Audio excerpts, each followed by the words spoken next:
Good morning. Good morning. This is a busy week for VBC. We've had a lot of good stuff going on, though.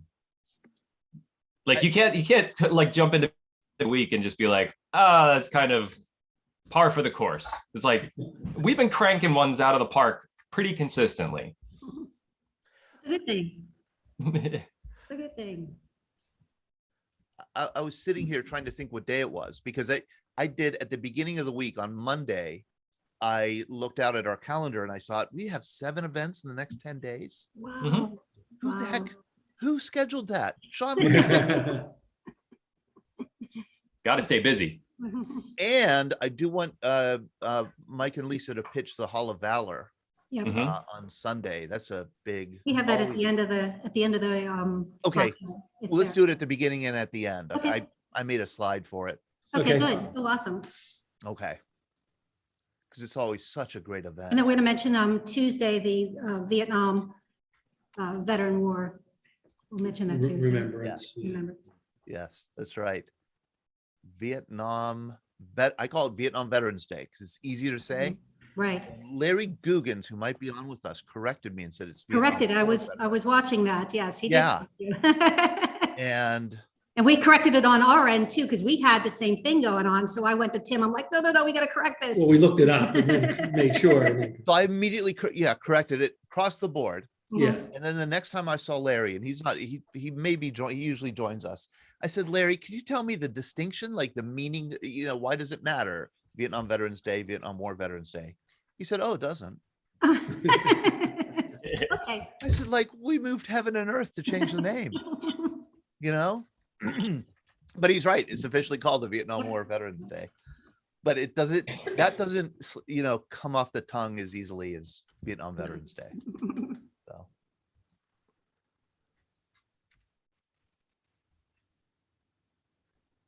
Do we know how many veterans are going to be here on Tuesday for that? Last I heard, there were 113 people registered, and that was That's a couple days amazing. ago. So it's Okay. going to be a nice, Nice. very nice turnout. Nice. I'm very pleased. Yeah, for a good post-COVID turnout, I Yes, think. It's yes. nice to get a good group of people together again, at Soldiers and Sailors. That probably hasn't happened in a while. No, No. Well, the Hall of Valor event will be like the first one. The first one in over 2 years. It was the first thing to get canceled. Yeah. that's right. Yeah, I one of the remember. first events that was canceled. Yeah, right. Boy, on my timeline, my memory on my Facebook's all coming up of 2 years ago going Mm. Zoom calling shots with the family and going, oh, we're on games and puzzles. And it's like, oh boy. Little did we know it was going to be 2 years later. Little did we know. Should we Little be dis- seeing more people, like if we hit view? He's not on yet. He didn't open it up yet. So. So, maybe yeah, Yeah, we have Well, one more minute.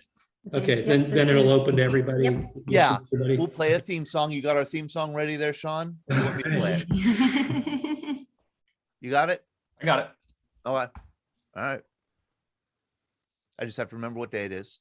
March 23rd.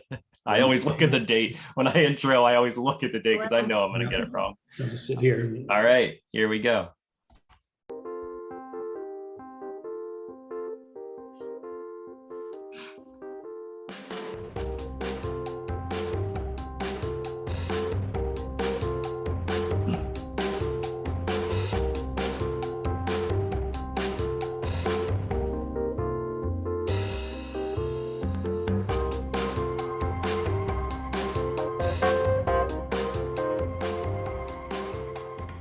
Hello and good morning, everyone, and welcome to our VBC Coffee Hour for this Wednesday, March 23rd, the second full day of spring, I think, or maybe it's the third full day of spring.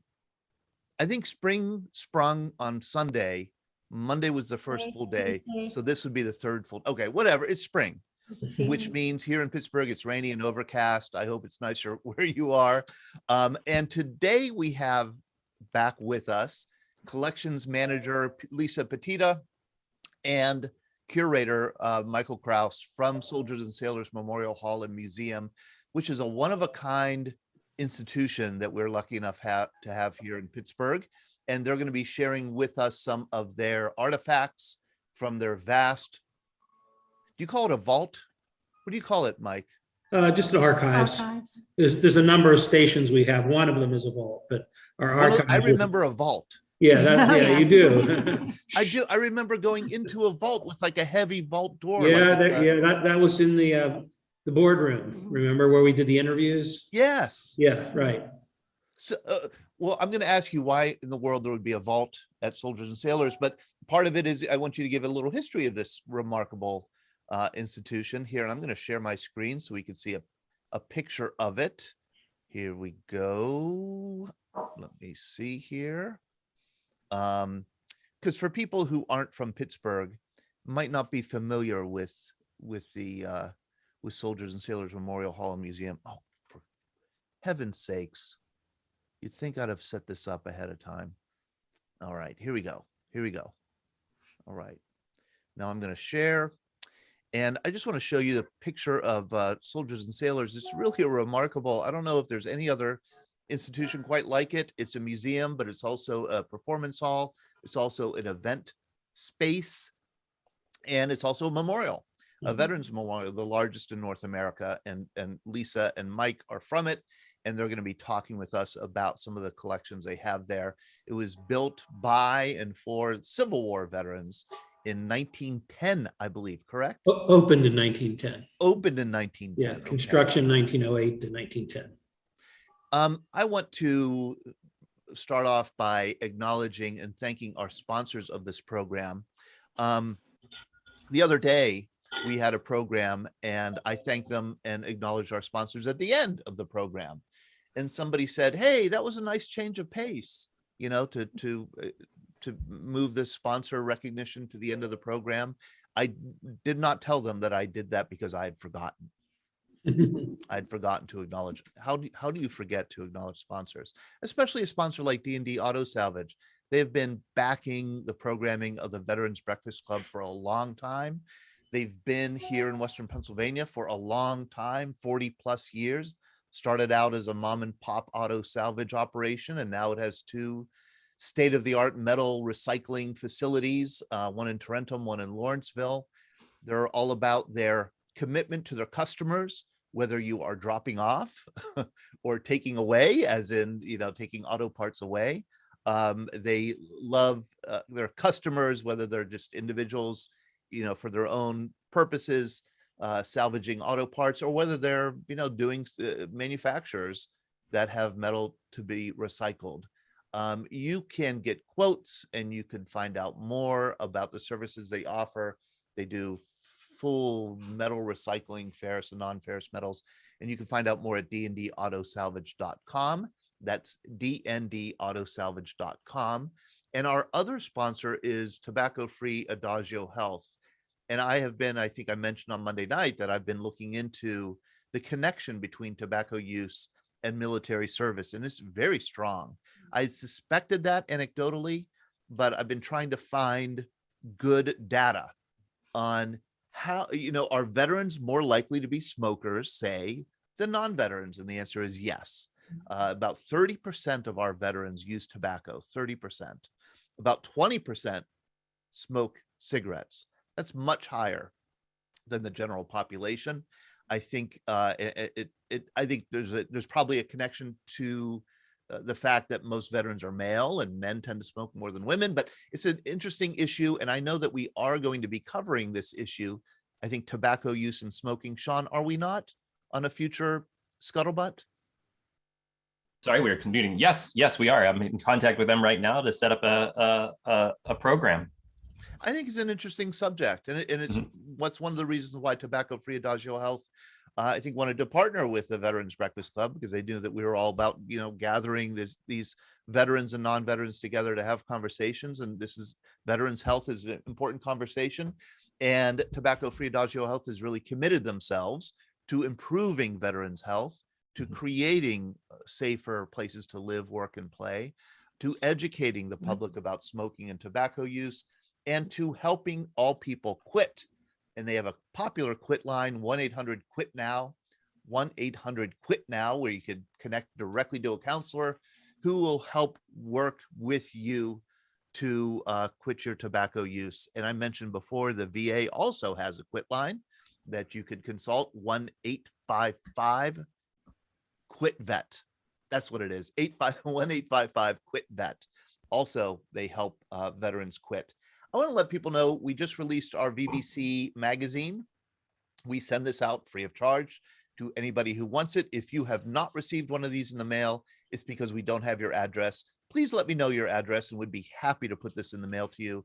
This is a particularly wonderful issue with a wonderful story focusing on the story of Kim Mitchell, who will be our speaker on Vietnam Veterans Day, Tuesday, March 29th. This is her right here on the cover in her father's arms, who just adopted her from an orphanage in Da Nang. It's a beautiful, inspiring story. So we'd love to have you read it. Let me know your address if you didn't get this in the mail. I want to let people know we have a special members only event coming up. This is a fun event. We're doing a second game of VBC Jeopardy. We had one in January and it went down to the wire, down to Final Jeopardy. And the team non-veteran pulled out the victory.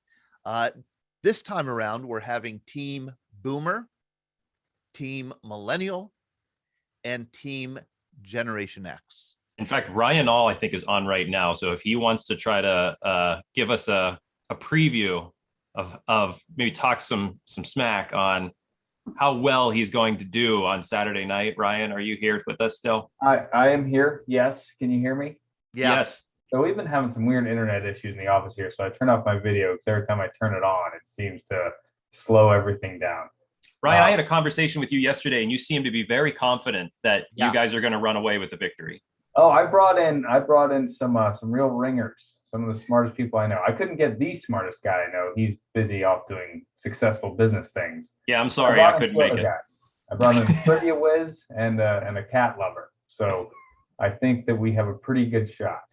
So Ryan, Scoobs, the cat lover, and Mike Dixon, the reigning champion of Shamrock Golf Course, they're the smartest people you know. I think you need to know more people. Yeah, I will tell them that. I am totally pulling for Team Generation X. They were my second and third choice to be. Okay. I didn't tell them that though, so don't let them know. Well, we do look forward to having a lot of fun on Saturday night. This is going to be a regular thing because I have a lot of fun creating these games, and Sean does too. And we certainly have a lot of fun when we play it. So do join us if you can, Saturday, March 26th, for our members only event at 7 p.m. VBC Jeopardy. Then Monday night, this is Vietnam Veterans Day Eve. We have two wonderful authors, Ruth Crocker and Annette Grunseth. They're going to be joining us talking about their husband, David Crocker, who was killed in Vietnam in 1969, and brother, Peter, who did come home, but was forever changed by the war. And each of these women have written their stories and their loved ones' stories, and they're going to be joining us. And in fact, these two men served together, and that's a fascinating connection. And then finally, and Mike and Lisa will be talking about this again later, we have our Vietnam Veterans Day event on Tuesday, March 29th at Soldiers and Sailors Memorial Hall and Museum. It will be live streamed, and everybody is welcome to join us. You don't have to be a veteran to join us. There's no cost. You could either watch it online or you could come in person. And but please do join us if you can. No cost. It'll be a wonderful Vietnam Veterans recognition event. We already have, last I heard, 113 people registered for it, and that was a few days ago. So we should have a very nice turnout. Hey, Rick Erisman, hand up. How are you? Todd, how are you? Good. Is this a special day for you? Yes, it is. Yes, it is. It is my birthday. I'm 56 years old. A year ago, during the Zoom on March 23rd, you told us how young you were. Yeah. I'm 56. Happy birthday. Thank you. Happy birthday, Todd. Thank you, Ryan. So I am I'm Generation X. I am real, like, if you a very large definition of baby boomers puts me at the very tail end of that. But I've always viewed baby boom. No, exactly. Jim Roberts, like, get out of here. I've always viewed our Vietnam veterans and baby boomers generally as kind of my older brothers and sisters. That's how and that is that kind of that powerful generational connection, especially to Vietnam War veterans, is something that has really fueled my work with the Veterans Breakfast Club and my love of the veterans community. The feeling that, that you guys were, I was a kid during the Vietnam War, and then in the years following when you were coming home and readjusting. And I remember those years, and I feel like I have a tangential connection to you. And that is all wanting to kind of connect to my older brothers and sisters, I think has always been a desire of mine as I work with the Veterans Breakfast Club. So thank you, Rick, for that, the birthday greetings. Hello, Lisa. Hello, Mike. Oh, good morning. Happy birthday. Yeah, happy birthday. What generation are you a part of? Probably in your box there. Okay, in my box. How about you, Mike? I'm a boomer. You're a boomer. Okay. Yeah, Okay. I'm definitely a boomer. All right. Yeah. All right. Well, feel free to join Team Boomer if you'd like for our Jeopardy program. In fact, you'd be a good team member. Yeah. Oh, Mike, maybe a future. Is it going to be a Civil War category? Oh, Because man. then, it's over. Game Then over. it's over. Right. Game over. Might as well not even have the competition. Tell us just a little bit about the background of Soldiers and Sailors Museum, because I'm not aware of any institution like this anywhere else in the world. Well, there are other places called Soldiers and Sailors Memorials in different cities. And those are different from us, as usually they're just auditorium space. But ours was, as you mentioned, built by, not physically, like they didn't, weren't out here working and building it, but they sponsored and guided the concept and construction and design of this place. Going as far back as 1894, the first conversations, 1905, it was a referendum on the ballot. In 1908, construction began after choosing our architect, Henry Hornbostel. It was designed to be a community space. It was originally called Allegheny County Soldiers Memorial. Then they were reminded that there were other participants, so they included the word sailors. It was built by primarily the members of the GAR, the Grand Army of the Republic, which was the veterans organization started by Civil War veterans. And by 1905, 1910, about 50 years after the war, they're aging out, starting to, many of them are passing away. And they wanted to leave something to not only our community, but communities all over the country. Some cities built big monuments, like statue pieces or parks. And we chose to build a memorial hall. And that hall would house 28 chapters of the Grand Army of the Republic, who had previously met in little communities all around Pittsburgh. But as they got smaller and transportation became better, they came together here at Soldiers and Sailors. And that's the nexus of our collection as well. We have all the records from those posts. And they met in these rooms. One of the more fascinating posts is the Robert Gould Shaw post, which was what was called a colored post for African-American veterans. That also met here, and we have their books as well. So when the Civil War veterans started passing, it's kind of been handed down to other veterans throughout the last century. Spanish American War, World War I, World War II, Korea, Vietnam, and now post 9/11. So it's always been a veterans memorial. It's always been managed and focused on veterans. Yes, we rent the space out. There are a lot of other events that happen here. I might just back up a second and say that the Allegheny County had owned and run it until 1999. At that point in time, the county wasn't putting much money in it. They weren't making any revenue. There was a a move to actually sell it, and there was a grassroots movement that created the trust that now runs it, a 501c3. So we run it. The county still owns it. We pay a very minimal rental fee every year, but we're responsible for everything. And we have taken the museum side to kind of use our museum to interpret the different conflicts and eras that veterans, first of all, locally came from, but it does have a national look at it too. The museum started taking donations in 1910. We have donations that go that far back.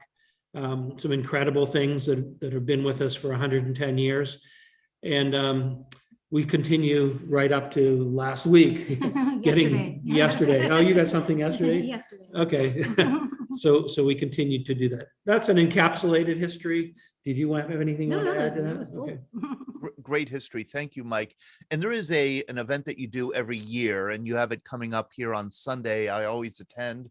It's very inspirational. It's called the Hall of Valor ceremony. Can you explain briefly what this is? Yeah, we have, in fact, we're sitting in the room called the Hall of Valor. It was formerly a meeting room. In the 1960s, the county decided to honor veterans who were recognized by Valor medals, Distinguished Service Crosses, Silver Star, Medal of Honor, Navy Cross, really the top tiers of Valor medals, combat earned. And since that time, we have inducted every year, we kind of call them a class of veterans. People submit names, whether it's the veteran themselves or the family. They're thoroughly vetted. We make sure that everybody who says they got a Silver Star, Distinguished Service Cross. And then we have a ceremony in March. This one is on the 27th, this Sunday. It is free to the public to come and see. It's one of the most, for me, one of the most important things we do. We have either the veterans or a family member on stage as it's their turn, their citation is read. And to see a World War II veteran standing there and maybe a 90-year-old and listening to how he, was an aerial gunner and, the plane was shot up by flak, and it's just amazing to sit there and look at these men and hear these stories and see them get a very prestigious honor. So that happens at between 2 and 3 o'clock, and it's free here. Wonderful. And so I do encourage people to attend if they can. If they can't, you could tune in. It'll be live streamed this year at the Soldiers and Sailors YouTube channel and Facebook page. And you can find those very easily just by going to YouTube and Facebook and looking up Soldiers and Sailors Memorial Hall and Museum. I'll be there in person, and I very much look forward to it. And one of the thing that brought you here this morning is to share some remarkable artifacts that you have in your collection. Let's start out with this one. Okay. This is part 2, remember, of our presentation. We had a part 1. We thought we could handle it all. Well, here's the thing too, Todd, is that we got a lot of comments afterwards saying, when are you going to do this again? So kudos to your audience and the people who are watching. They were calling Mike and I saying, we just loved it. And can we, we want more. So here we go. Here's more. So are we picking up where we left off last time, or is this a whole new slate of artifacts? There's some that's left over from last time that we didn't get to, but then we added a couple more. You won't see anything you've seen before. Yeah. Good. Yeah. I just don't want to be cheated out of artifacts. No. We could do this for several days. We have about 11,000 plus here, so we can keep going on and on and on. So. How many artifacts do you have? Right now, well, when we closed down for COVID, we started inventorying everything. So, and formatting it in our computer system. So we're up to almost a little over 11,000. 11,000 artifacts. And I'm taking this slide away simply because I want to emphasize Soldiers and Sailors was not founded as a museum. No. It became a museum because people began bringing their artifacts to you. Correct. That's right. Correct. What the heck are you going to, yeah. And it's still that today. I mean, we don't go searching. All of our artifacts are donated by the veteran or the veteran's family. And when they are donated, we like to sit down. If we have the honor and the privilege to sit down with a veteran, we get the full history of that particular piece and those items. Or if we have the family member, what does the family member know? So so they're all donated since 1910, since we opened the doors. And I'm going to say this, Lisa, and I haven't thanked you for this. For 10 years, veterans have been coming to me saying, my family has these artifacts, these photos, these medals, this uniform. What do I do with them? And I usually say, if you try here, try there. If you can't, if nothing works, bring them to me, and I put them in my garage. My wife calls my garage our museum. There you go. And the other day that happened again. And somebody came to me with something that they really simply couldn't throw away. I think it was a navy blouse, right? And I sent her your way, Lisa. Yep. Thank you so much.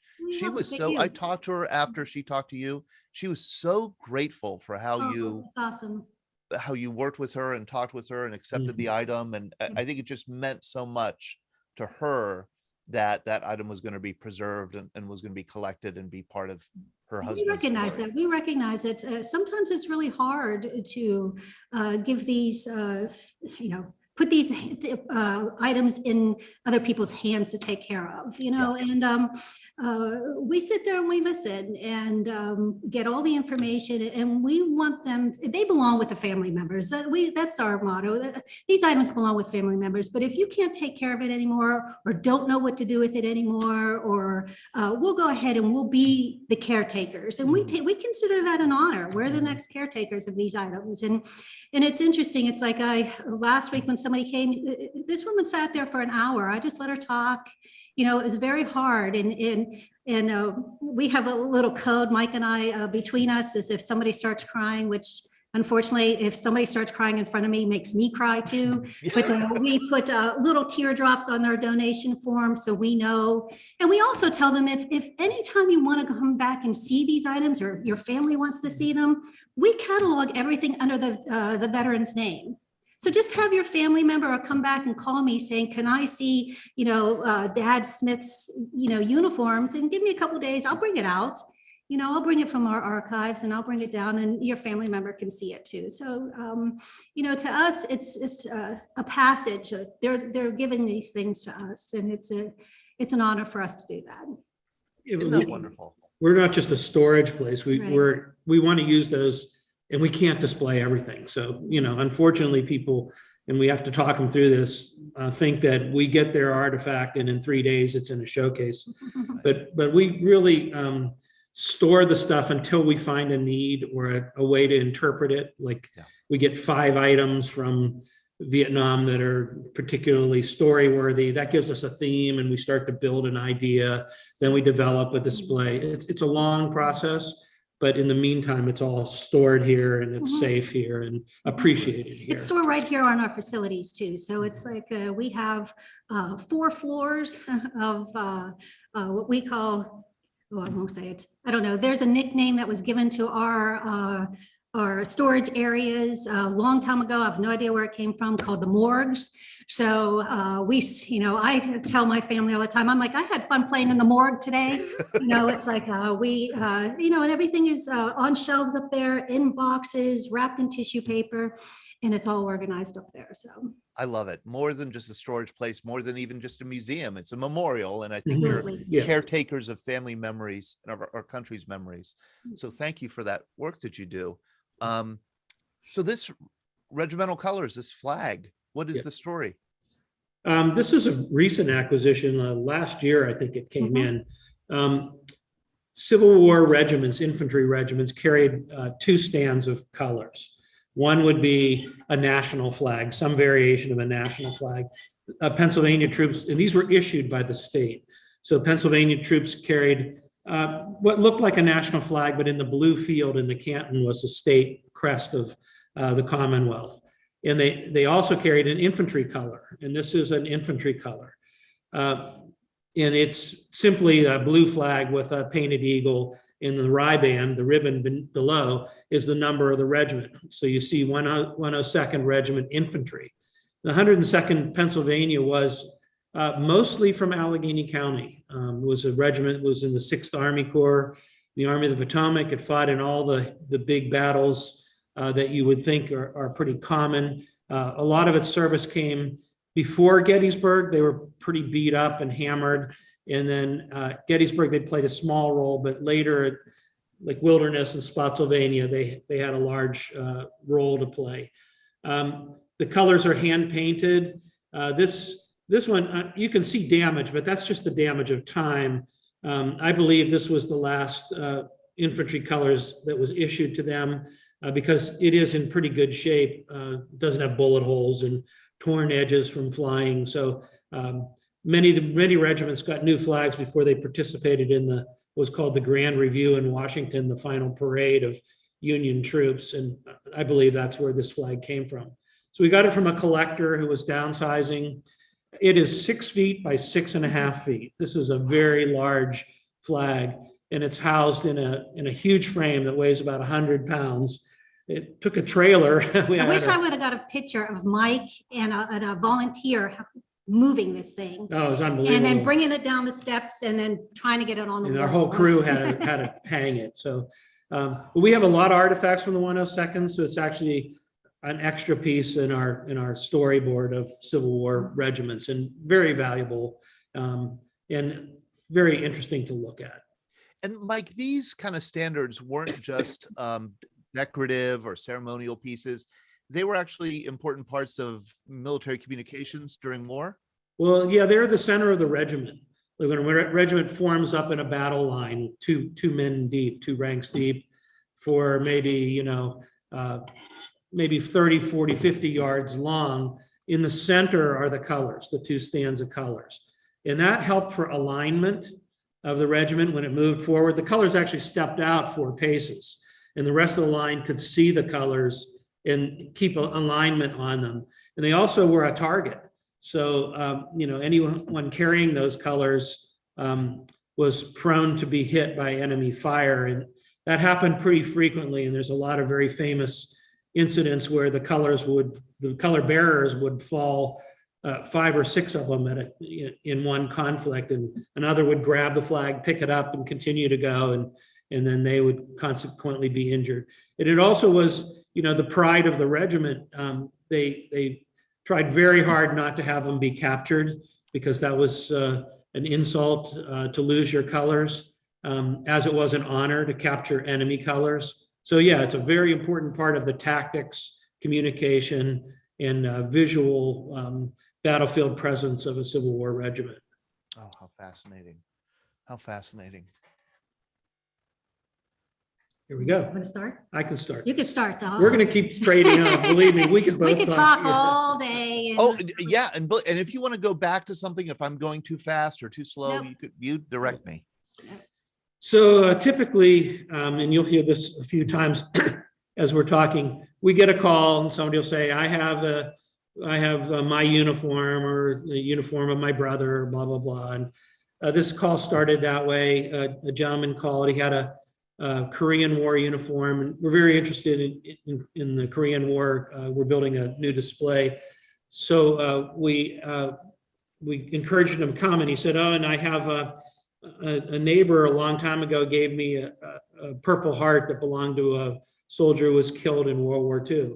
So very interested in seeing that, and they brought it in, and the Korean uniform was okay. We took it, but then when they showed us this gentleman, Staff Sergeant Robert Davis, was an Army Ranger, and he fought at Pointe du Hoc. In fact, he was killed at Pointe du Hoc on June 6, 1944. And this is his portrait. Let's move to the next picture. Okay. We have, this is the telegram announcing to his mother that he was killed. Now, he lived right up by the Peterson Event Center, right, literally blocks from soldiers and sailors, which even made it more poignant for us.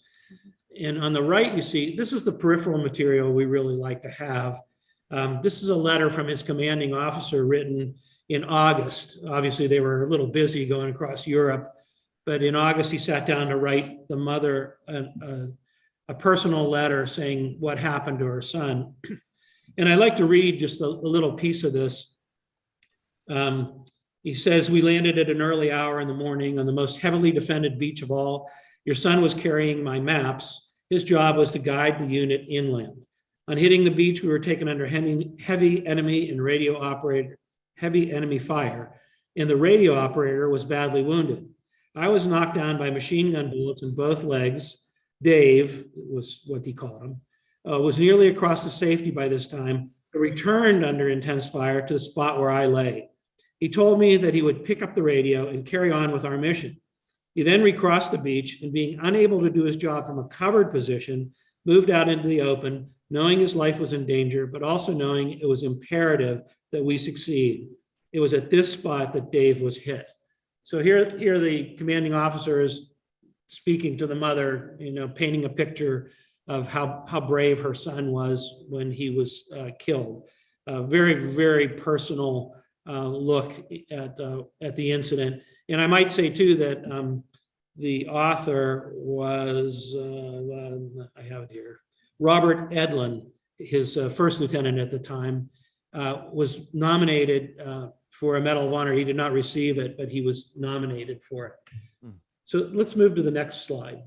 So I'm going to let Lisa pick up here. So when we get a collection like this, I mean, it's my job to go ahead and pack it up for, we're going to look through it. We're going to read every single word. We're going to interpret it. We're going to go ahead and research it. We're going to do our things. But until we find if we're going to go put this on display or it's going to go into our vault, you said that you've seen, so my job is to get it ready for either for Mike to put it on display or put it in our vault. And usually what I'll do when I get photographs like this is that they're not in archival glass or anything. So I'll take it out of the frame and put it into archival sleeves. This one, as I'm getting ready to do that, I look really close. Now this is Robert and his beautiful mother's on the other side, and it's attached with, it's one of those book frames.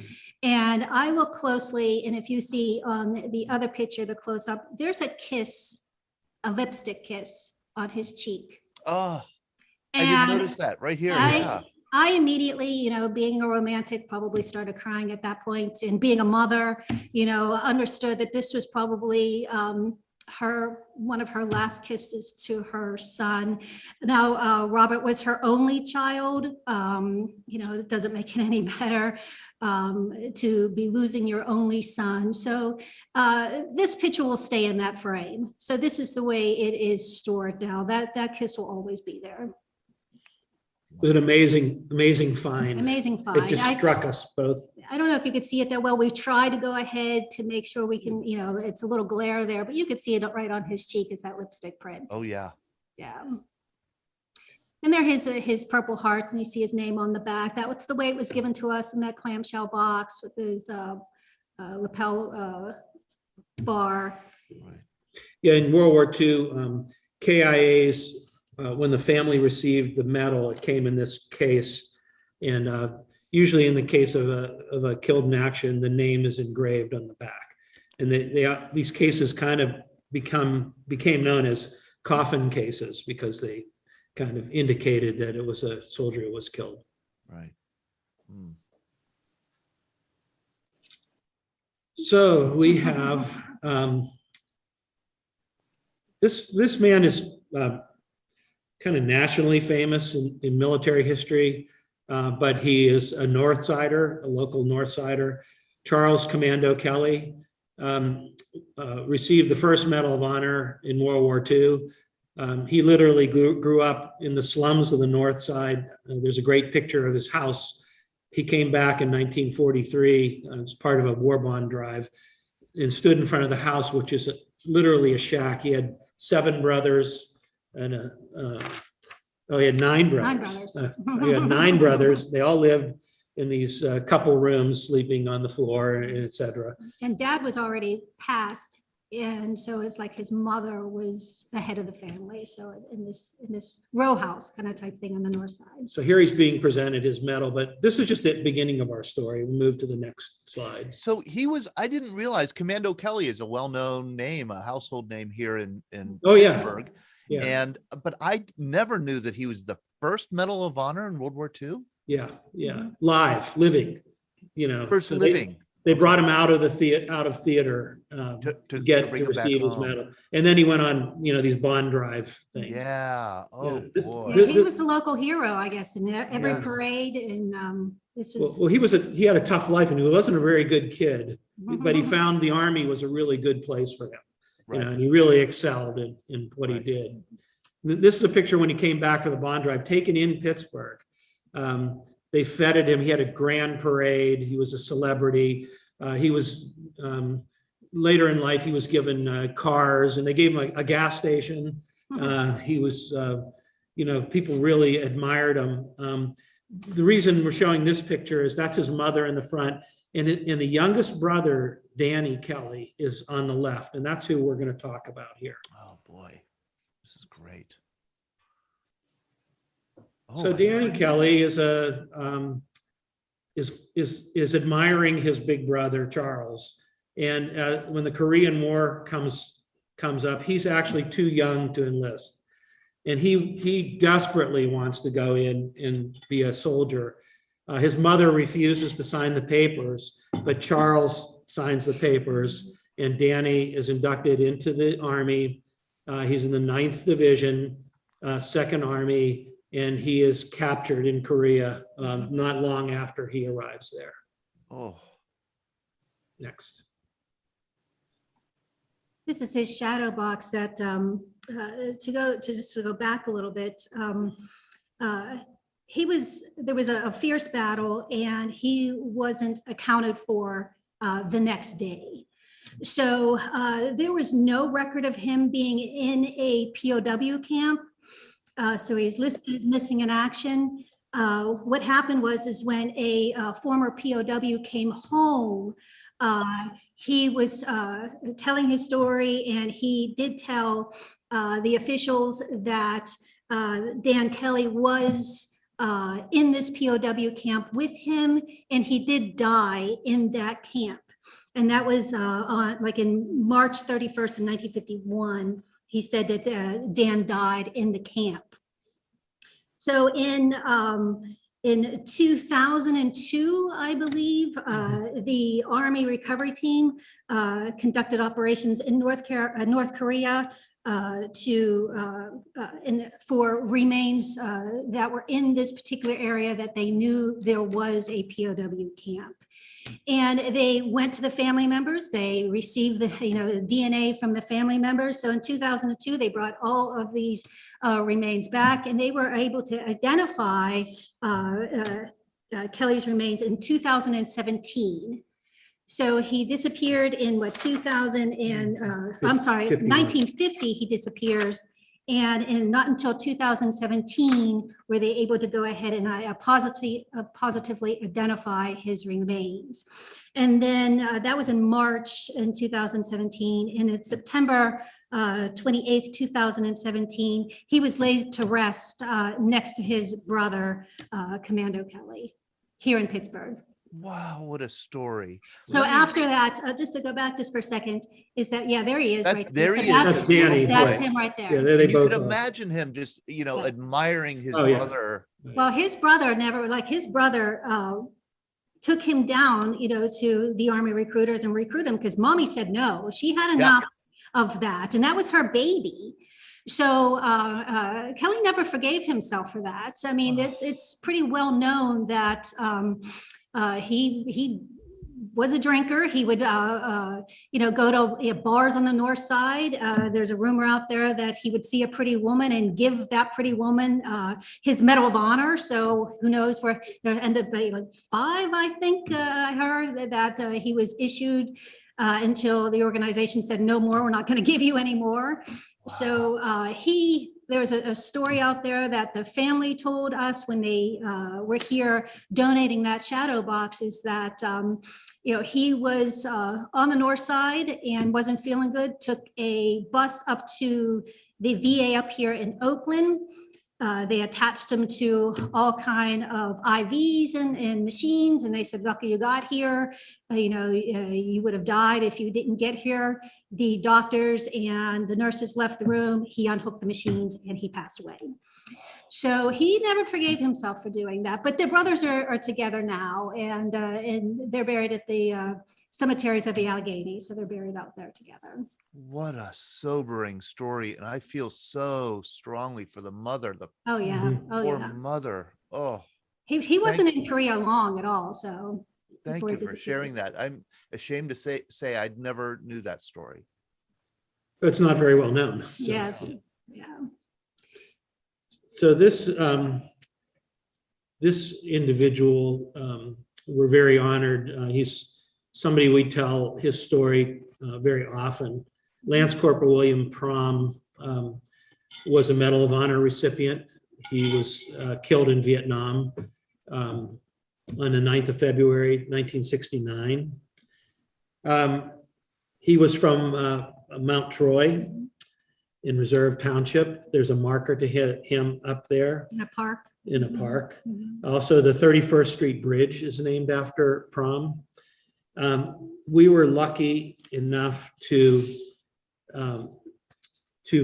get his medal, which is right behind me. Right there. So we do have his Medal of Honor on display here in the Hall of Valor. Yeah, in the Hall of Valor. His real, original, gifted Medal of Honor that he received. From his sister was the caretaker of that, and she was often a part of our ceremonies here. She passed away. Go forward, just one. Yeah. Can you move forward? There's his That's medal. the medal. Yeah, that's the medal. It's the Navy pattern of the Medal of Honor. We have his other medals. These are his other medals. You can see the Purple Heart, National Defense, Vietnam, and a couple of Vietnamese Palm of Gallantry, etc. Next. Oh, there's Clara. Yeah, that's Clara. We have his Marine dress uniform, not the blues, but the other ones. And I take him on the road with me at different shows. And I had him with me, his uniform with me. I tell his story, and a gentleman came up to me and just was very moved by his story, and he wanted to know how he could help. So he donated some money to Soldiers and Sailors, David Maxwell, and to order to go ahead and get these new cases for our Medal of Honors. And this was dedication day. So in January of 2020, right before shutdown, we had a ceremony to where the family members came. So we have 7 Medal of Honors here, from Civil War to Vietnam. And this is Clara. This is his older sister, and she still calls Billy her baby brother. So this is Clara at that dedication. We read the ceremony. It was an extremely moving. I've been here for 6 years. It's probably the most moving event that I've seen here, where we had family members read citations, and I got to meet them. And I told Clara too. It's like, Clara, I'll never stop telling Billy's story, and that's our job here, is to keep their stories going. So, and there's her. She unfortunately just passed away last year. We got a call from the family that she was passed, but she was so happy, that day, looking at her baby brother. Right. Oh. So our story goes on. Well, let's go back. Go back just for a second. So what happened is a gentleman contacted us. Yeah, a gentleman contacted us, and he says, I have some things for you. I was Billy Prom's commanding officer, and I think I almost dropped the phone.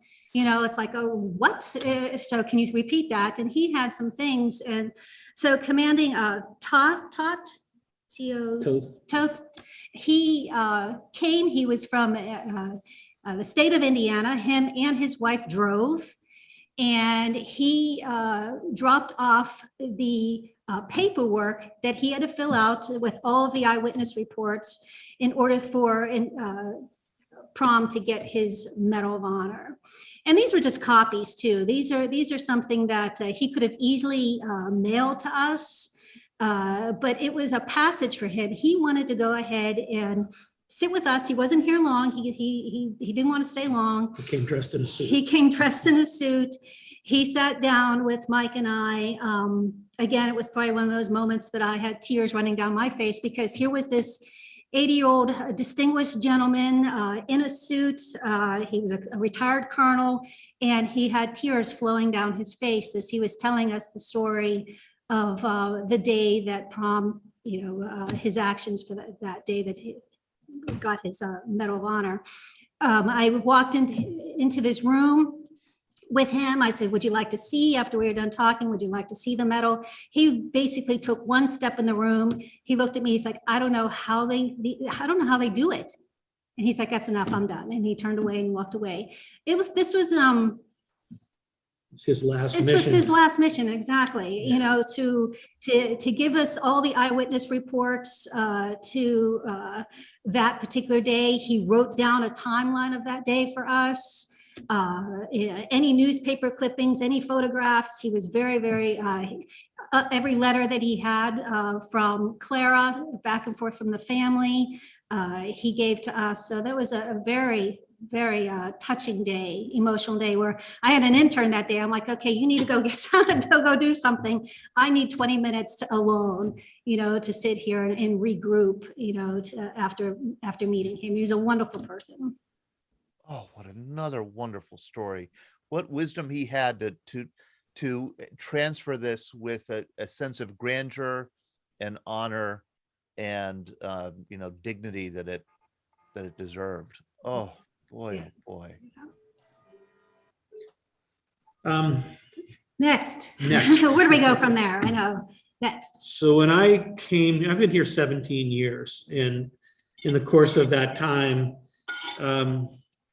not only, with Lisa's help, but before that, trying to understand the collection and what was here, and was finding things that had been split apart and mislabeled, and those kind of things that happen in every museum.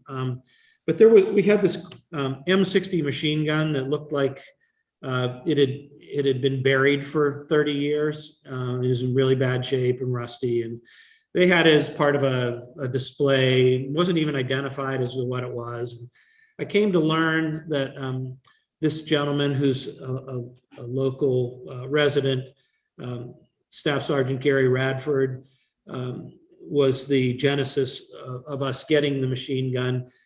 Gary served in D Company 2nd Battalion 506, 101st Airborne, and it was at what was that? Firebase Ripcord. Oh, yep. Yeah, Firebase Ripcord in 1970.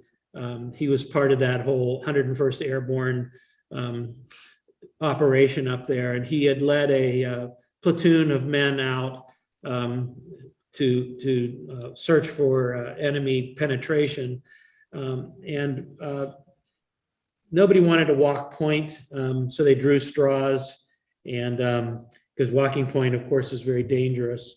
And Specialist fourth class Lewis Howard took point position, and when they were ambushed,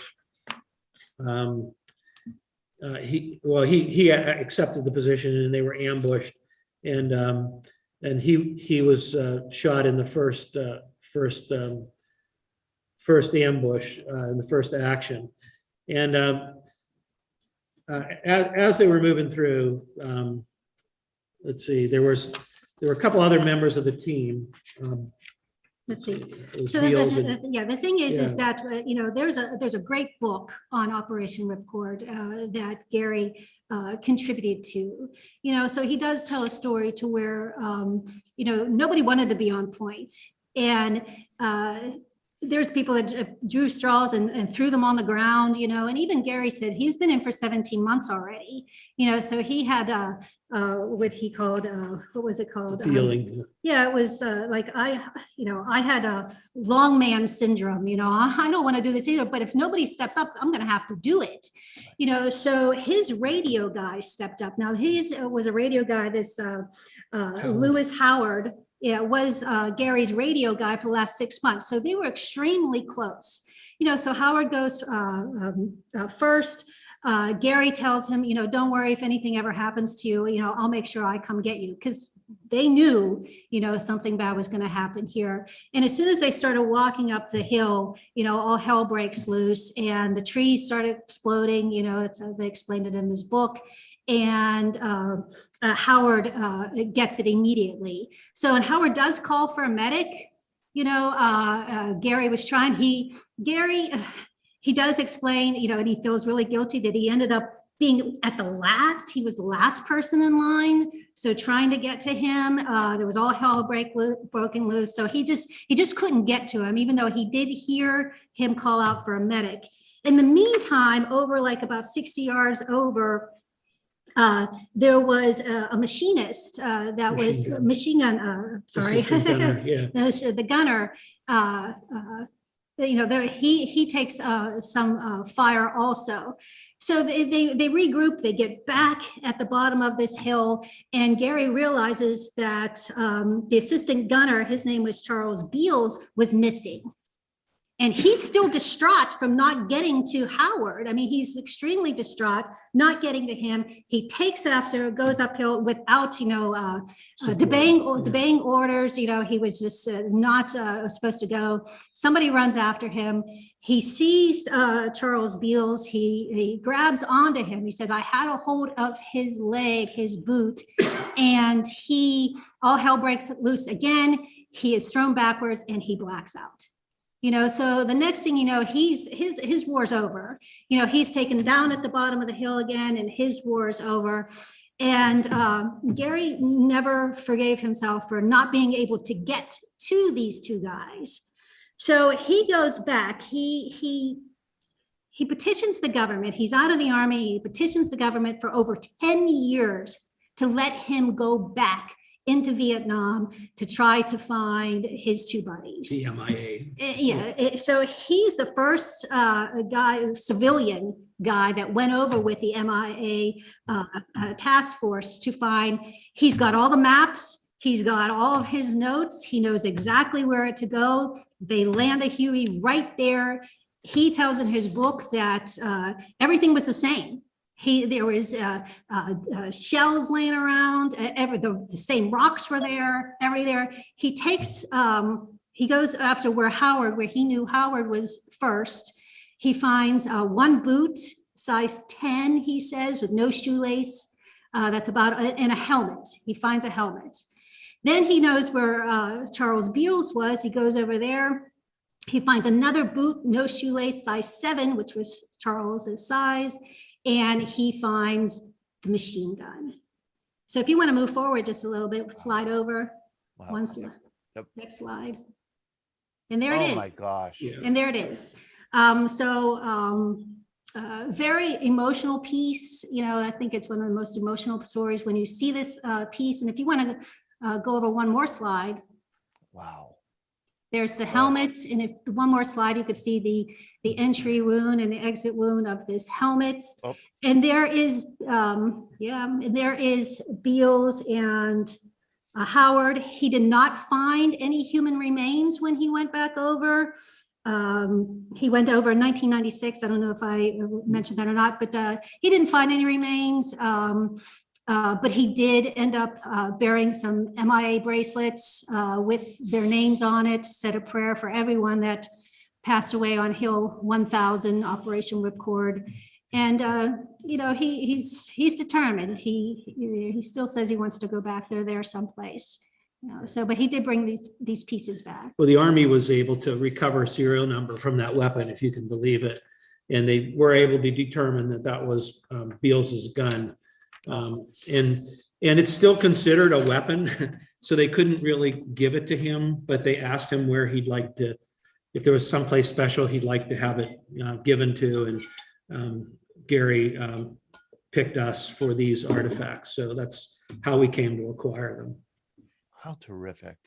We had the last week, we had somebody on who was a platoon commander at Ripcord, Oh my. Bob Ancadis, and he's going to come back with us because we have another survivor of Ripcord who lives here in this area, Fred Martin, and we're going to do a program on it. Hopefully either Gary can join us, or that'd I be might awesome. ask you to join us and maybe share the Mhm. story as part of it. Wonderful. Yeah. Yeah. And they're the two. Yeah. Yeah, right. So they're still missing. Yeah, really. they're still missing Yeah. in action. Still MIA. Correct. Right, not correct, accounted correct. for. So I got in the last presentation we did at a library last week. We had a woman come up going, "Do you ever get anything from our post 9/11 veterans?" And I always say, I like to get more. You know, these guys, they like to go fishing in their uniforms when they come out. You know, they don't want to give it to me. But I got a call from Zachary a few years ago. It must have been maybe 3 years ago. He was with the 187th Infantry, 101st Airborne. He was a combat medic. You know, so he just got out, was going to go to Pitt, and his trunk with all of his items was in his mother's garage. And mommy said, "You need to do something with this, get it out of my garage." And he donated his complete trunk of items. And if you want to go to the next slide. Yes.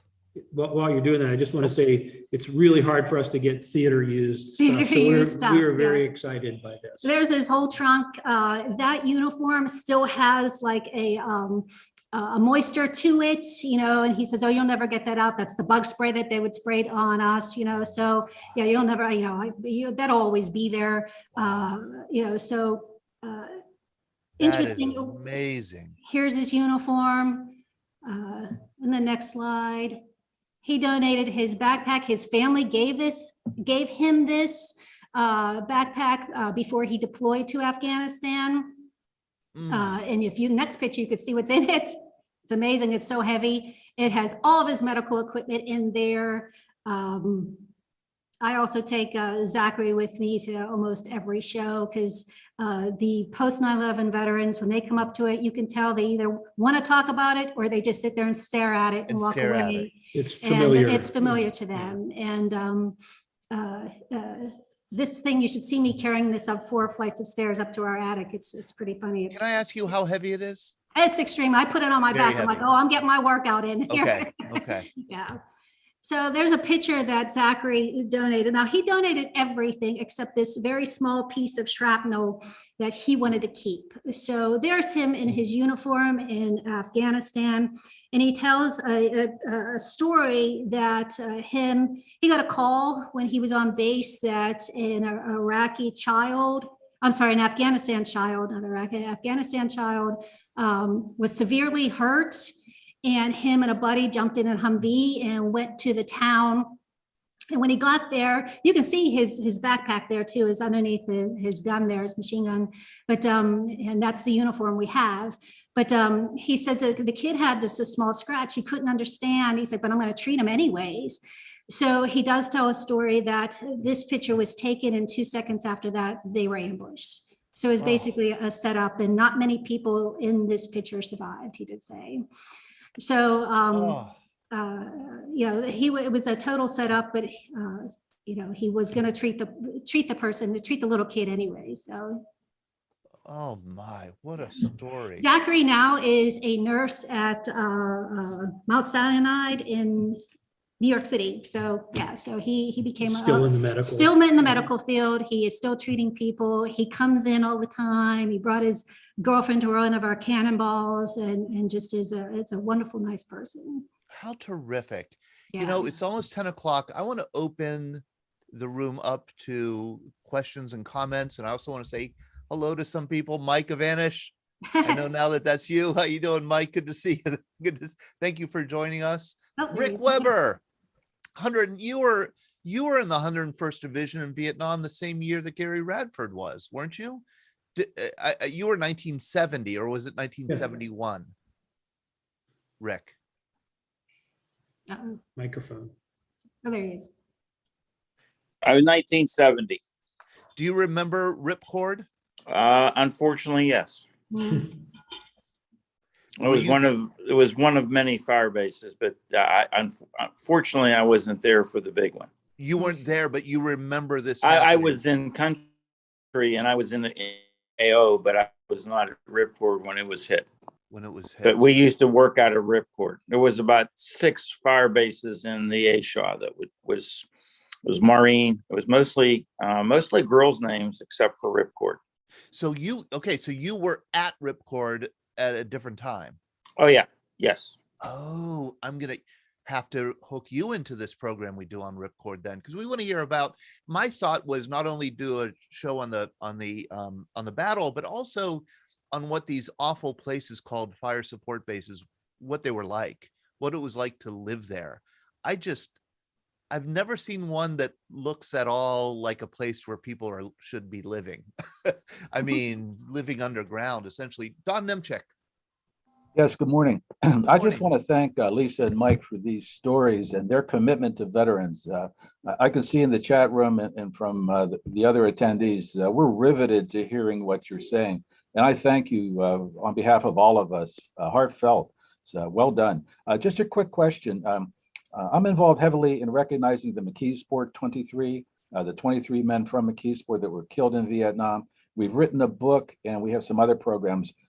Perhaps if you're interested in hearing more about it, to share with the people that come into Soldiers and Sailors. I know that we had 4 Silver Star recipients from that McKeesport 23 group. And I'm working on getting the information from the families, et cetera, to perhaps have them honored next year at the induction ceremony. And I've been in touch with Soldiers and Sailors. They cannot be more cooperative and helpful to us. So I just want to go on record of thanking you and considering reaching out to you to learn more about the McKeesport 23 program if you have not heard about it. No, we haven't. And, we love this stuff. And it just adds to things that we can help share with people too. Mike, with that said, I'm going to mail a copy of the book over to you and Lisa for your edification. And again, it's not only the story of each of those 23 men that were killed, it's the story about growing up during the Vietnam era in a hard scrabble steel town known as McKeesport. It's we've sold over 1,000. We're not making money. It's just to get the word out.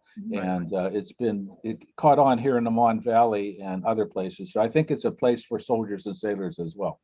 Oh, thank you very much. Yes, you're quite welcome. And thank you again. Believe me, it's heartfelt. It's an honor. Yeah, we're honored to do this. Yeah. Great. The Hall of Valor induction ceremony is Sunday.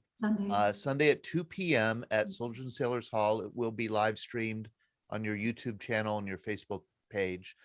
Could you let people know if they're interested in having somebody inducted? They don't have to be living, right? Could be deceased. It is essentially Silver Star, Distinguished Flying Cross and above in terms of Valor Award. Does the person have to have been from Pennsylvania? We like that to be one of our criteria. Yes, it used to only be Allegheny County, but now we're looking at just Pennsylvania.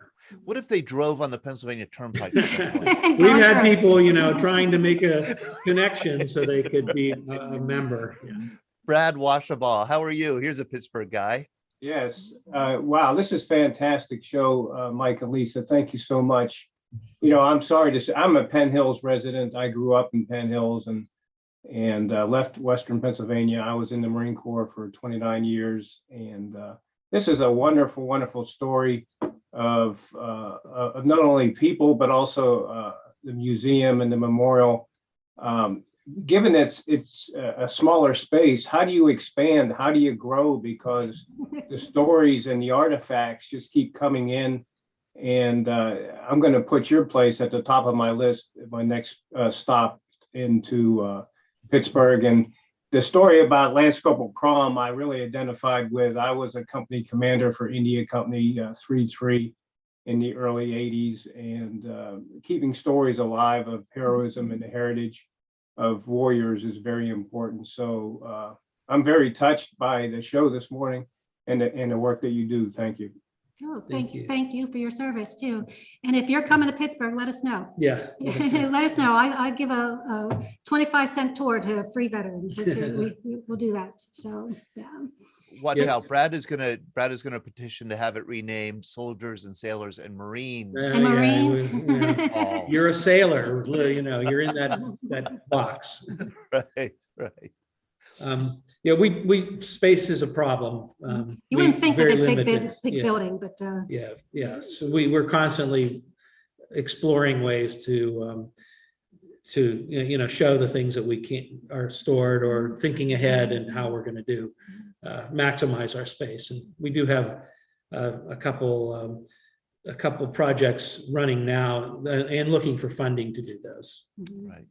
Right.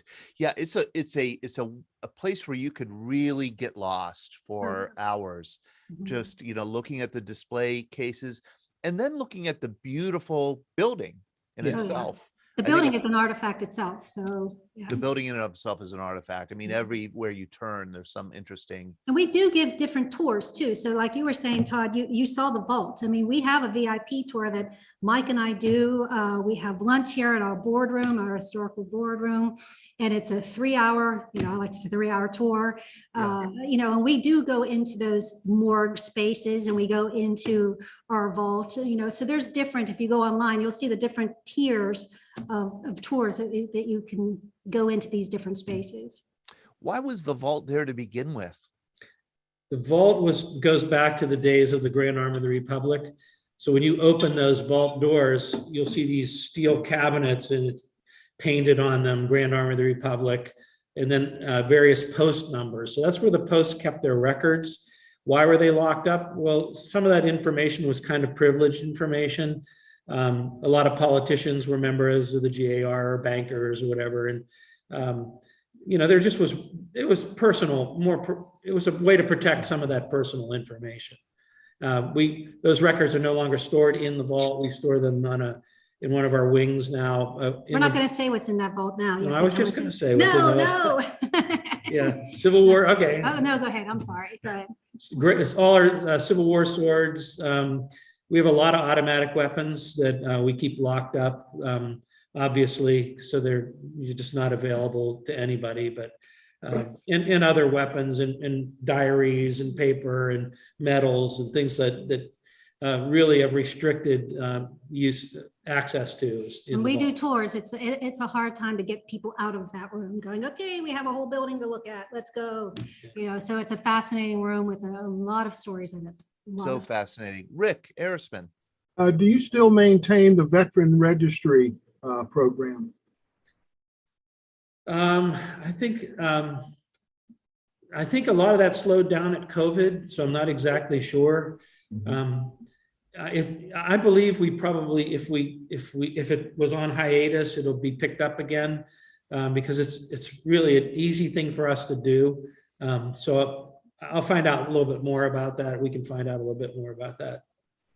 And is that just for Pennsylvanians? No, I think it's for anybody. Anybody. Yeah. Okay, thank you. And it's where you could simply be registered as a veteran, having your service, accounted for and registered. Just listed name and service branch and some few things. Yeah. Scott Masters, shouldn't you be in class? Why are you here with us? I happen to have the morning off, so I figured I would join in. Thank you so much, Scott. How are things in Toronto? Things are good. It's kind of a cold, miserable day today, but things are going well. You had a fascinating program yesterday. Can you tell people briefly about it? I actually joined in yesterday morning on VBC as well, but in the afternoon yesterday, we had the chance to do a visit with Eugene Gutierrez, who was a member of the Devil's Brigade in World War II. I've had the chance to interview a number of the Canadian vets who served in that regiment. And the daughter of one of the Canadian vets connected me to Eugene's daughter. They had met when they got the Congressional Gold Medal. I think it was in 2014 or something like that. And Eugene is 100. He's living down in Texas, and he's doing quite well. So we had the chance to talk to him for about an hour yesterday. And we just scratched the surface of his stories, but he had some pretty incredible ones to tell. can you tell us who what the Devil Brigade was? Yeah, I think they were officially named the FSSF. Those 4 tough letters to say consecutively, but the First Special Services Force, and it was something that sort of FDR and Churchill kind of dreamed up. They wanted to call it the North American Service Brigade at first, and they were put together for special missions during the war. There was talk of sending them up to Norway and to do all kinds of behind the lines missions.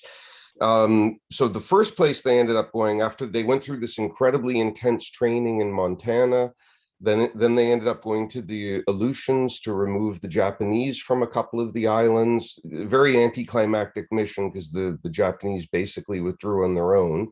And then they got shipped over to Italy, and they were heavily involved in the fighting on the road to liberate Rome. So Eugene was in as a medic, but he basically did whatever he had to do. And he had an incredible story of rescuing a fellow services member behind enemy lines. Him and another man, they were involved in a fight with a Tiger tank, and they got very lucky to get rescued by a couple of P-51s that were in the area. Just incredible stories, and an amazing guy. I didn't know there was anybody from that unit still alive. My understanding is they were all gone. That's why it was such a surprise when I saw that you were doing that interview with him. And this is such an unusual group. This is a transnational military unit, Canada, United States, and they were everything I've read, I've not read anything from them. I've read people who were around them.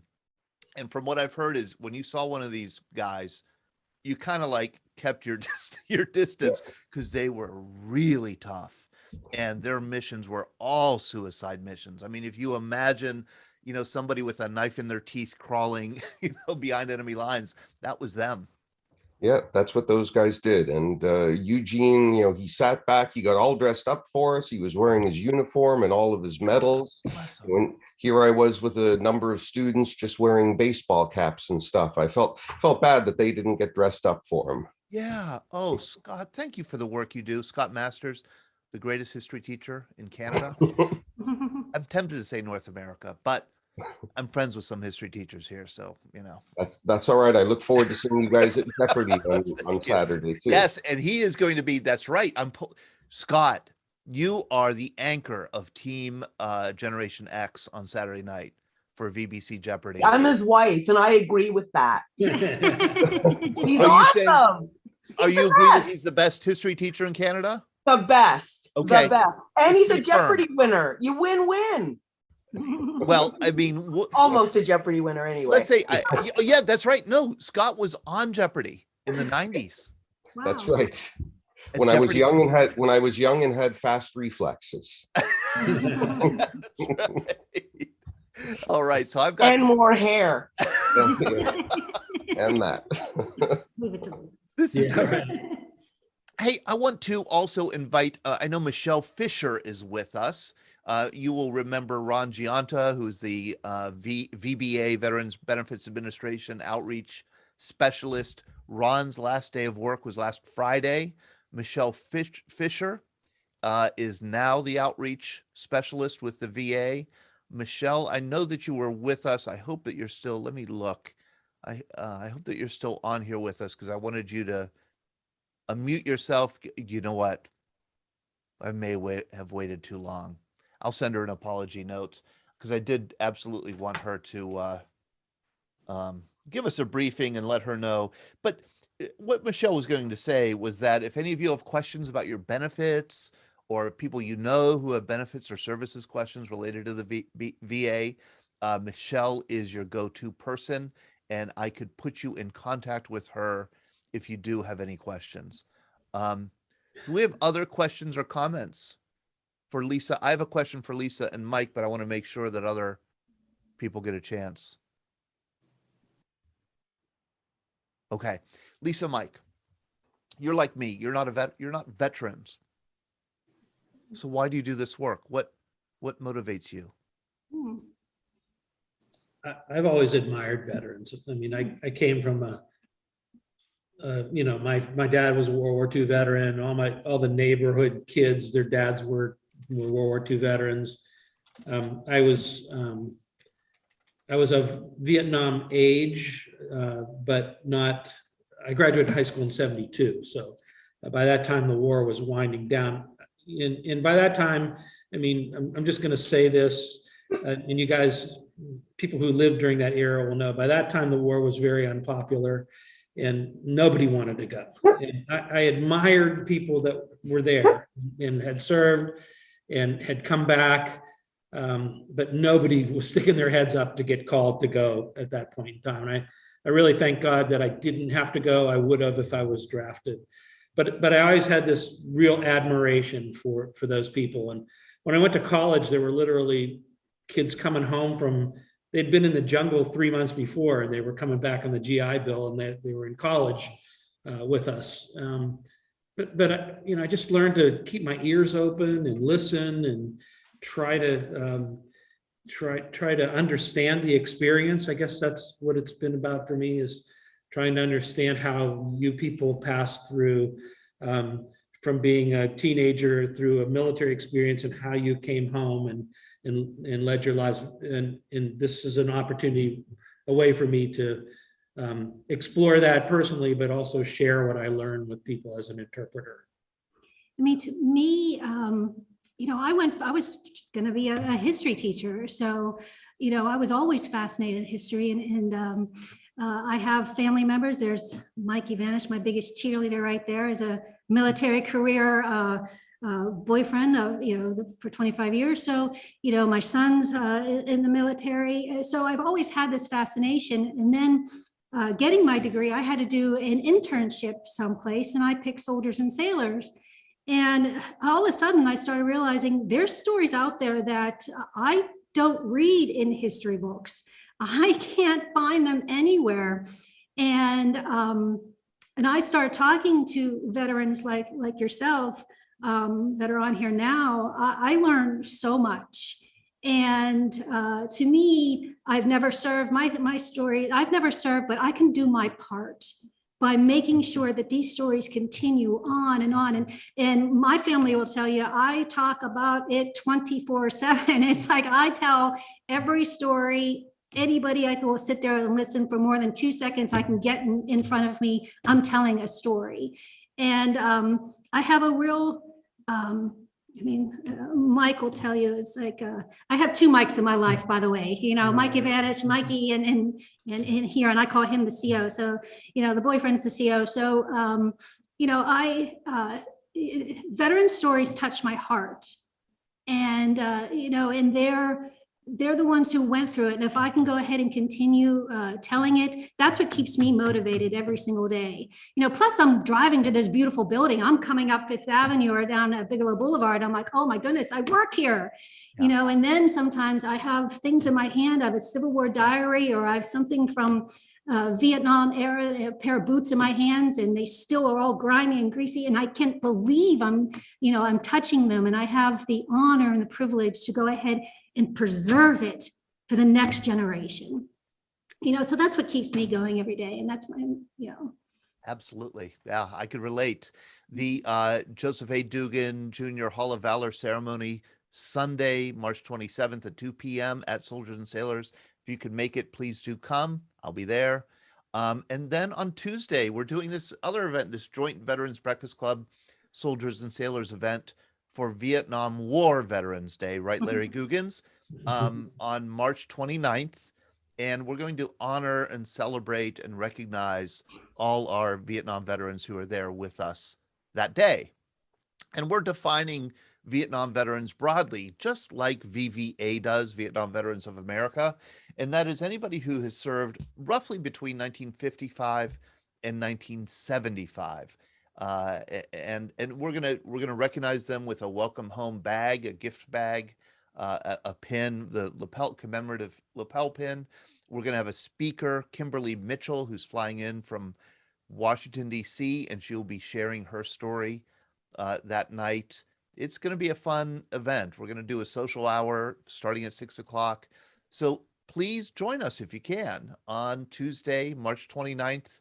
You don't have to be a veteran to attend. This is free of charge. We want people to come and honor and recognize and shake hands with some of our Vietnam veterans. And you could also join us online, again, with Soldiers and Sailors Facebook page and YouTube channel. And then finally, tell us what you have coming up April 14th. Yeah, we're going to do a special, we do a monthly program called Spotlight On, and for April, because it corresponds with the events that were happening in 1945, we're going to look at the liberators of concentration camps, meaning we're going to look at the United States, the US soldiers who walked into these places with no preparation at all, and what they saw and how they reacted. We're going to use pieces from our collection, letters and photos and stories, to look at that. You know, we're not really going to look into why the camps existed or anything, but just from the viewpoint of American soldiers who were the liberators. I'm hoping that Guy Prestia will be joining you for that. Scott is nodding his head. Rick Weber is good friends with Guy Prestia, who's turning, I believe, 100 on April 27th. Wow. I'm sorry, April 26th, I believe. Rick, 100. Having a party. I'll be there. I can't wait. He is really great, and he was part of the 45th Infantry Division, helped to liberate Dachau. And what he said, and the reason why I love that you're doing a program on this, by the time Dachau came around, Guy had seen everything that war had to offer. He had seen lots of killing, lots of hurting, lots of destruction, losses of friends. I mean, but he said, arriving in Dachau, I saw something I had never seen before and never even imagined that I would see before. And he said, none of us was prepared for it. None of us was told this is what we were going to encounter. It was, I think more than anything, that's what he carries with him that hurts the most from the war, is what he saw. Dachau. Can I ask if, and I'm just putting this out there, is there anybody else, any other, I'm trying to think, anybody else alive, you know, who is a liberator of one of these concentration camps, an American who, because we had quite a few, but unfortunately they've passed. Scott Masters. It just so happens I've met two others in the last year. One is a man in Philadelphia named Don Greenbaum, and I can connect you with him if you like. And the other is a man named Hilbert Margol, who I believe lives in Florida now, but Pete Mecca had actually connected me to him.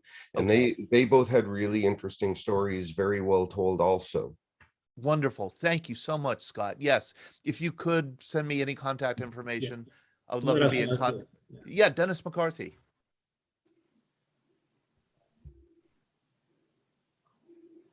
You have to unmute your mic, Dennis.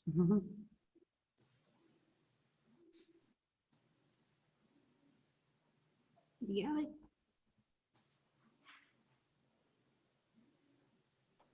He's trying. He's an old CB. You'll figure it out. Sailor, right? That's a sailor. Can do. That's right. We fight, we build, we fight. Something like that. Yeah. Anybody else we might contact? Oh, Dennis, there you are. What I was trying to say is, since I'm the only CB here this morning, I think I need to mention the name of Marvin G. Shields, who won the Medal of Honor in Vietnam. He was not only the first Navy CB to win the Medal of Honor, he is the only one. Wow. And he was the first American sailor to win the medal for heroism above and beyond the call of duty. He was a construction utilities man, and at the time he was with a forward group of Rangers and other badasses. And when the time came, he showed his best qualities.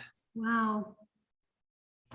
Here's He a was picture of From Marvin. Washington State, which is why I didn't mention it earlier.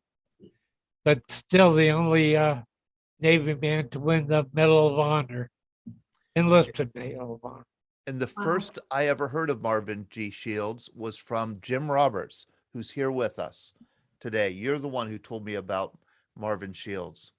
Right. He won it in 1965 at Dong Xuai, which was the Phu Quoc province on the border next to Cambodia. They were building a special forces camp for 18342 at Dong Xuai, and they were attacked by about 1,500 in the AVC. And a group of about 30 mountain yards and a special forces A team and the CBs held them off for over 2 days. Wow. Shields and the special forces team A leader assistant leader were wounded, but they were about to be wiped out by a heavy machine gun. And Shields and the guy named CQ Williams moved to an exposed position and destroyed the machine gun. And on the way back to what was relative safety in that place, Shields was hit again, and he died on the medevac after the camp was relieved by another force. So in fact, there was a camp in Vietnam named after Shields after that action. And you can see Marvin Shields was married. There's his widow paying tribute to him. And her quote was, "He died for love." Wow. Wow. Jim, what was your connection to Marvin? I was Shields? based at Dong Xuai in 71. And so the fortifications they built were still there. And I mean, the CBs when the CBs do work, they do good work. And like I say, it was when you're talking about 50 people standing against 1,500 for over a period of probably close to 2 days. And so they can only build, they can fight. Right. Right. Wonderful. Thank you for that, Dennis. And thank you, Jim. Yes. Thank you all for joining us this morning. And Lisa and Mike, I appreciate, we're going to do this again, I believe, on D-Day, June 6th, D-Day. correct? Yes, we love talking about D-Day. We love D-Day. And you have a lot of D-Day. A lot of stuff. Great Yeah. stuff. A lot of stuff. So we'll see you again on D-Day, but I'll see you before then, I'm sure. Sunday and then Tuesday Monday and for Tuesday. Hall of Valor and Vietnam Veterans Day. Thank you all for joining us this morning. Thank Take care, you. everyone. Have a good Happy birthday, Todd. Thank you. Happy birthday. Happy birthday, Todd.